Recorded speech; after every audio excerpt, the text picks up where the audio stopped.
François Bayrou nous offre un spectacle affligeant depuis quelques jours maintenant. Il ment à la représentation nationale, il se contredit. Moi, je l'ai vu parler sur le perron de sa mairie à Pau et je me faisais cette réflexion suivante. Soit M. Bayrou n'a plus toute sa tête et ne se souvient plus de ce qu'il a fait, de ce qu'il a dit, de ce qu'il a eu entre les mains ou pas. Sur des sujets comme ça, c'est grave. Et dans ce cas-là, il est inapte à gouverner. Soit M. Bayrou ment à répétition, malgré les informations de la presse, se contredit lui-même, ment à la représentation nationale, et dans ce cas-là, il est indigne de gouverner. Dans les deux cas de figure, quand même, la question de son départ paraît une évidence au regard du sujet dont il est question, au regard de l'importance et de l'horreur de ce sujet, au regard soit des approximations, pour le dire gentiment, soit des mensonges éhontés de François Bayrou devant la représentation nationale. Et j'insiste là-dessus, ce n'est pas rien. L'Assemblée nationale, on peut considérer qu'on n'aime pas sa composition, on peut dire plein de choses sur l'Assemblée nationale. C'est la représentation du peuple français. C'est l'incarnation et l'émanation de la souveraineté de la nation.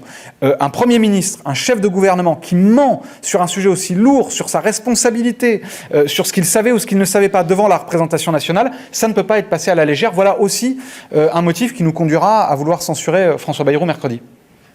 Quel est l'avenir de la proposition de commission d'enquête sur les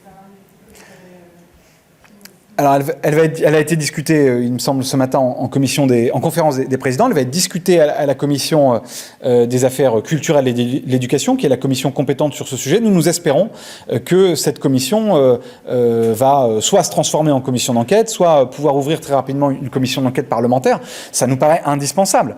Il y a le cas du Premier ministre, dont il est question, qui est essentiel quand même. Peut-on être Premier ministre de la France? Peut-on gouverner ce pays en étant un menteur? Et peut-on gouverner ce pays en ayant passé sous silence, je pose des questions, j'y apporte pas de réponse, mais en ayant passé sous silence quand on avait des responsabilités éminentes, locales et nationales, ministérielles et électives dans son département, d'avoir passé sous silence des atrocités aussi graves, un dysfonctionnement aussi grave dans un établissement scolaire privé. Donc il y a la question du Premier ministre et puis il y a la question des pouvoirs publics locaux, nationaux, et comment, si le ministère de l'Éducation nationale a été informé, comme ça semble être le cas, comment on a pu continuer à laisser des enfants aller étudier dans cet établissement pendant des années et des décennies. Tout ça sont des questions qui, de notre point de vue légitime, exigent une commission d'enquête parlementaire.